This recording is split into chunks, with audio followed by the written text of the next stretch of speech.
Hello, I'm Ethan Mahold, And I'm Graham Fellows. and welcome to this week's pregame show. Tonight's matchup includes the Arlington Bowie Volunteers and your Jesuit Rangers. Jesuit is currently 6-4, coming off a big win against Irving Nimitz, 56-14. And Arlington Bowie is 7-3 after a 48-28 win last week for the South Grand Prairie Warriors. And welcome back to the Veritex Community Bank pregame show. Brian Montgomery here with the head coach of the Jesuit Dallas football program, Brandon Hickman, as the Rangers are headed into the playoffs against the Bowie Volunteers tonight at Wilman Field in Arlington. Coach, a great way for the team to wrap up the 2024 regular season. Had to wait a little bit, but I think the team was ready to roll. I mean, about an hour-long rain delay, but then the team came out and just erupted quickly en route to a really big win over Nimitz. And to see the team execute that well against the team, especially offensively, definitely has to have you optimistic heading into how that team can do offensively heading into the postseason. Yeah, I mean, I thought the kids handled the delay really well. You know, we were waiting, and I know that's hard to do as a player, to sit and wait, and I think we waited over an hour before we headed out there. So really pleased with the maturity that they showed. We did the senior night beforehand in the Terry Center. Thought that went very well. They took pictures with their families, and then we got out and played. So put 15 minutes on the clock and ended up kicking it off. So, yeah, very pleased with the way that we handled that. Came out guns blazing, I felt like, on both sides of the ball. And really pleased with the way that we played, executed at a high level, and we're trying to peak before the playoffs.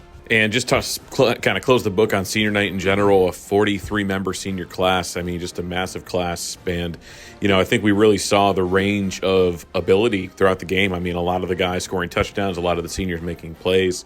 I mean, just what that class of 2025 has meant for you and the program as a whole as they're heading into, you know, their final playoff run. Yeah, a special group, 45 seniors, guys that some the other night that didn't play much this year, and then they got a chance to play and scored a couple of touchdowns. Really proud of those guys that have stuck in the program for 4 years, meant so much to our team. These seniors have been a special group, come to work every week and make it fun to coach. I drive home or to work every morning with a smile on my face getting ready to coach these guys. So they work hard, they're driven. They get along very well with each other and their other teammates, and I think that's part of the chemistry piece that we have that's very special. And, I'm looking forward to seeing what we can do in the first round. Yeah, for sure, and I think it's easy to say that the team is heading into the postseason with momentum, racking up 4 district victories heading down the home stretch. And, I mean, really each win has been fairly decisive. I think the team is really clicking at the right time, both offensively and defensively.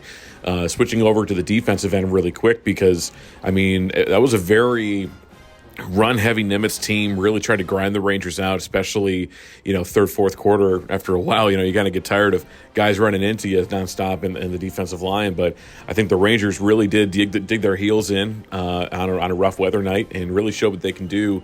And I think that's going to pay dividends. And the reason why is we'll talk about Bowie here in a minute with their rushing ability. But just your general thoughts on how the defense played against Nimitz. I thought we played very well defensively. We stopped the run, and that's the first thing you have to do to win games is stop the run. And so that's very important. I thought our defensive line played really well. Our linebackers pursued to the ball, and we kept them in check pretty much the whole game, which I was very pleased with. And we've done that the past few weeks. I think even in the Berkner game, I think we held them to 3 points, the first defense there in the first half. So really pleased with the job that we're doing defensively. And like I say, every week Coach Woods and his staff, he's got his son with him, Austin, and then Coach Maturi and Coach DeLong.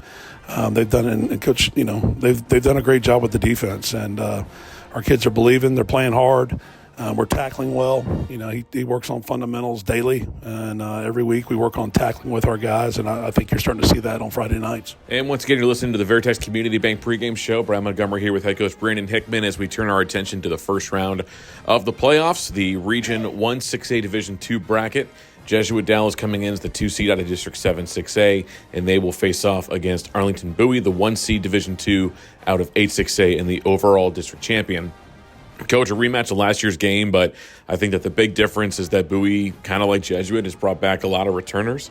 And a lot of the guys that the Rangers saw last year, they'll see again this upcoming Friday. Looking at what you guys have been able to see from a film standpoint, what should Ranger fans expect offensively and defensively from this Bowie Volunteer team?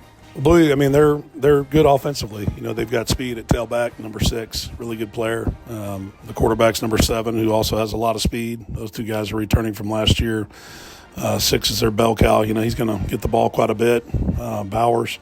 And then their receiver, number 8, he's about 6'4". We've got to, know when to cover him, try to double cover him at times. But they're going to run the football. They're going to throw it around a little bit. They've got a big offensive line. You know, we've got to control the line of scrimmage and do a really good job of stopping the run and force them to pass. But we feel really good about the game plan and what we're doing. Defensively, they run a 4-3 defense. Their defensive line, I think, is the strength of their defense.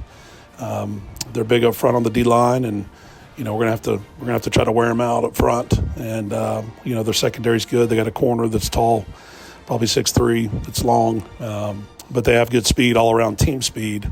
But we're just gonna have to do what we've been doing over the past few weeks is take what they give us, try to tempo a little bit and see if we can get some things going. Yeah, Coach, what's interesting is typically at this time of year, this is when, the depth sometimes is in question because you have injuries that are happening, mid to late season. But what's interesting about the way that this season went, you obviously never want to have injuries, but for the Rangers, it seemed like those injuries were happening week 1 through week 4.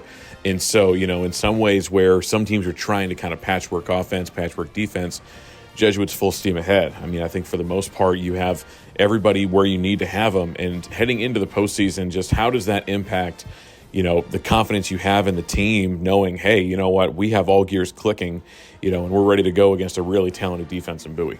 Yeah, I mean, we had a couple injuries early on in the season that, a couple are still lingering, some are still out, a couple players. But we've been hit also in the secondary a little bit, so we've moved some guys around. Andres Van was a receiver on the JV that's now playing some corner for us and doing a good job there. I thought last week he played really well and had a couple punt returns. But then, getting Beret back mid-season was big with the ankle. He seems to be healing pretty well from that. And then, Shane Parker with his shoulder, we're trying to get him healed up and get him ready to go. We kept him out last week. You have injuries throughout the season. This year we had a few more than we anticipated, so which I was a little concerned with about week 5 or 6, getting in the district race. But our kids found a way to get it done, and very proud of the way that we responded. And now we're here. And then, Coach, just to put a bow on it and talk about the wrapping up of the 2024 sub-varsity season. The freshman and JV teams finished out their years. Another strong, successful year for the entire Jesuit Dallas football program now with kind of the spotlight on varsity. I guess just your overall thoughts on the freshman and JV teams and how they performed this year. We performed very well. I mean, we pretty much every level had a winning record this year, which, you don't always put everything on wins and losses. You want them to develop and get better. But I was real proud of our freshman white team. That ended up competing and doing really well this season. Coach Profit was the head coach down there, did a really good job with those guys. And then Coach Wonderlick, being the head freshman blue and gold with the staff we have down there with 7 other coaches and him, we're very fortunate to have 8 coaches coach the freshmen. And so our kids, they're not in a feeder school system like a lot of the teams we play are, where they learn the system at a young age, but our guys get here their freshman year, and I think we're able to play a little bit of catch-up because we have 8 coaches that are coaching them throughout the season, and our guys pick up on things very quickly. But our freshman teams, I think, both won the district. Our blue team ended up going undefeated, and then our JV team had a great season as well. Our blue and gold, we weren't able to carry those last 2 or 3 games, but they started off very strong, and then our gold team had a great year. I think we only lost 1 district game with that bunch. And then looking at a couple guys that we've moved up, to the varsity that possibly could help us in the playoffs off that JV team. So all in all, great job by our coaching staff, great job by our kids, and real excited about the future of Jesuit football. All right, Coach. Well, best of luck to you this evening. Again, the Jesuit Rangers set to take on the Bowie Volunteers here momentarily at Wilman Field on the campus of Arlington Sam Houston. We'll be back in a moment as we continue the Veritex Community Bank pregame show. Don't go anywhere. Kickoff is a few minutes away. You're listening to Jesuit Ranger Football on 770 KAAM. Now let's send it over to Henry Geedy and Brandon Papard for the playoff matchups around the district. Hi, I'm Henry Geedy. Hi, I'm Brandon Papard. And we'll be going over matchups for teams in District 7-6A. Let's start off with J.J. Pierce versus Arlington. J.J. Pierce enters the postseason with a record of 8-2, finishing second in the district with a record of 6-1. As for Arlington, Arlington enters with a record of 7-3, finishing second in District 8-6A with a 5-2 record. Pierce has some impressive and close wins. Most notably, they lost a close 55-49 bout to eventual district champions Lake Highlands. Arlington also has impressive wins, but most notably is their offense. They score an average of 39 points per game, and earlier this year, Arlington beat two eventual playoff teams, Haltom and South Grand Prairie, 35-21 and 60-24. Even though the game is being played at J.J. Pierce, I predict that Arlington will pull off the win because of their offense. Finally, Lake Highlands and South Grand Prairie. Lake Highlands enters the postseason with an overall record of 8-2, finishing in first place in the district with an undefeated 7-0 record. South Grand Prairie enters 6-4 overall and finishes fourth with a district record of 4-3. Lake Highlands is riding a 7-game winning streak heading into the postseason. And much like Arlington, Lake Highlands also has an explosive offense. They score an average of 38 points per game, and their defense is also fantastic, allowing 18 points per game. As for South Grand Prairie, they've struggled heading into the postseason, losing their last two matchups, but they've gotten good practice because those two matchups were against playoff teams. I predict that Lake Highlands will win this game because they are an overall better team on paper. So I predict Lake Highlands will win, even though the game is being played at South Grand Prairie. Now looking at Richardson's matchup against Haltom in the first round. Richardson went 6-4 this regular season and 4-3 in district play with wins over Berkner, Irving, Nimitz, and MacArthur. Their most impressive win was a close win over Berkner 22-21. They really showed they have the potential to win big games and step up when it's most needed. They also had a dominant win over MacArthur 36-7, sealing that win with 23 points in the first quarter. I think they're going to have a really good matchup against Haltom in the first round, and they're going to need to step up in order to advance. So now looking at Haltom, they also went 6-4 in this regular season, but went 5-2 in district play. Their most impressive win was over South Grand Prairie, another playoff team, with a final score of 23-21.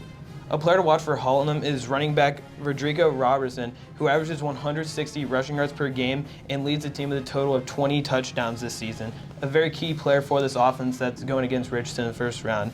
They also have Brian Connors on defense, who leads the team with 7 tackles a game and is really the core of that defense. So I think Haltom's going to take this one 33-28. That's my prediction. I think that Robertson is going to really step up for that Haltom offense, and Connors is also going to limit Richardson's offense. But I really think Richardson still has a lot of promise. They're going to put up a good fight against Haltom. So I think it's going to be a really good game in this opening round. Now we're going to send it over to Kevin Butera, who's going to look at our potential area round opponent. Hello, I'm Kevin Butera, and today I'll be previewing the A-round matchup for the winner of Rock Hill versus Hebron matchup this week. Both teams entered that game 6-4, and both teams have come out of very competitive districts and have very tough schedules. I predict that the Hebron Hawks will win this game, as all their losses came to top 20 teams in the state, whilst Rock Hill had a loss in week 1 against Keller Timber Creek, who failed to be a top 100 team in the state. However, whoever wins this game will be a very competitive matchup for the winner of the game between the Jesuit Rangers and the Arlington Bowie Volunteers. It'll be a great game and be a much-watched game in the Texas High School Football Playoffs. Thanks, Kevin. Now we're going to send it over to Jet and Ryan to hear about some players to watch on Arlington Bowie. Hello, my name is Ryan Torres. And I'm Jet Kipnis. And let's take a look at tonight's opponent, the Arlington Bowie Volunteers. Arlington Bowie is 7-3 on the season in one district. They lost all 3 of their added district games this season. The Capel Cowboys beat them 72-33, which was our area round opponent last year in the playoffs. Bowie has averaged a total of 43.8 points per game. It's a high-powered offense. Bowie is currently on a 7-game winning streak.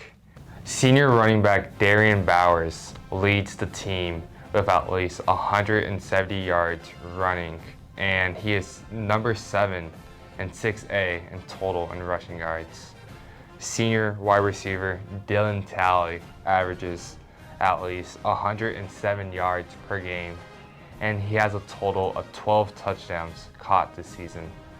Senior quarterback Larry Nichols orchestrates the offense with at least 170 yards passing and at least 2 touchdowns per game. The leader of the defense is senior Jeremiah Brinson is the leading tackler. He averages 10.9 tackles a game, and he plays middle linebacker. Thanks, Jen and Ryan. Now we're going to send it over to Will and Gianni, who are going to look at some Jesuit players to watch this week. Hello, I'm Will Naughton. And I'm Johnny Gutierrez. First player to watch out for is Shane Parker. He has 37 receptions for 209 yards, 11 kickoff returns for 339 yards, and 5 punt returns for 21 yards. The second player to watch out for is Gabriel James.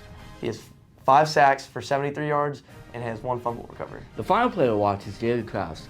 He has 2 completions from the wide receiver pass, aka the Jesuit Special, with 136 yards and a touchdown. He has 42 receptions for 543 yards and 10 touchdowns. These guys will prove why they are ready to play on Friday against Arlington Bowie. We'll send it over to Joseph Sargis to recap our win over Nimitz. Hello, I'm Joseph Sargis, and I'll be giving you a game recap from last week's dominant 56-14 win against Irving Nimitz. Running back Henry Beret led off the scoring with a 5-yard touchdown as he tallied on another one later in the night. Charlie Peters had one along with Ryan Englehart. Wide receivers Blake Bodner, Jet Kipnis, Jaeger Krause, and Jude Cruz all caught one through the air. Defensively, junior Cabe Weismuller had 7 tackles along with Cooper Smith, who tallied 7 tackles, 1 tackle for loss, and a forced fumble. Julian Bird also had 7 tackles, as it was all Rangers all night. Now let's look at the series history between Bowie and Jesuit with Sutton Wall. Hi, I'm Sutton Wall, and here's the series history between Jesuit and Bowie. Jesuit and Bowie have played each other 3 times, with the series record being 2-1 Jesuit. Jesuit and Bowie played last year in the first round of the playoffs, with the final score being 27-10 Jesuit. Our offense played great, with Charlie Peters throwing for 150 yards, 2 touchdowns, and 0 interceptions. Our defense also played amazing, with Tristan Bird forcing an interception and Antonio Jones forcing a fumble. Jesuit and Bowie also played in the 2015 regular season, with Jesuit shutting out Bowie 35-0. They also played in 2014 in the regular season as well, with Bowie defeating Jesuit 72-49. To wrap it up, let's go to Danny Myung and look at this week's Ranger Report. Hi, I'm Danny Myung, here to bring you the latest sports recap from Jesuit. The bowling team dominated Lake Dallas, winning 13-2. The golf team claimed first place at the Hebron tournament. And the swimming and diving team put on an impressive performance, crushing HP with the 141-45 victory. Jesuit hockey continues their winning streak, improving their record to 7-0 after defeating McKinney 4-2. This week's upcoming games are: the golf team competes in Fall Dragon Cup at Denton, Texas on Tuesday. The swimming team takes on St. Mark's at 4:15, and the Jesuit basketball team is against Allen at home on Tuesday at 7 p.m. On Wednesday, we have the wrestling team against Woodrow Wilson at 5:30, and the hockey team against Allen at 9:15. Thank you, Danny. Now, Ethan, what's your prediction for tonight's game? I think this is going to be a really good game. I think the final score is going to end up being somewhere around 35-28 for the Jesuit Rangers. I agree with that. I think it's going to be a shootout, but I do think that the Rangers come out on top with a I'm going 21. I think our defense holds up. Thank you for the Jesuit Rangers broadcasting class for helping with tonight's show. And thank all y'all for watching. Stay tuned for kickoff at 7 tonight.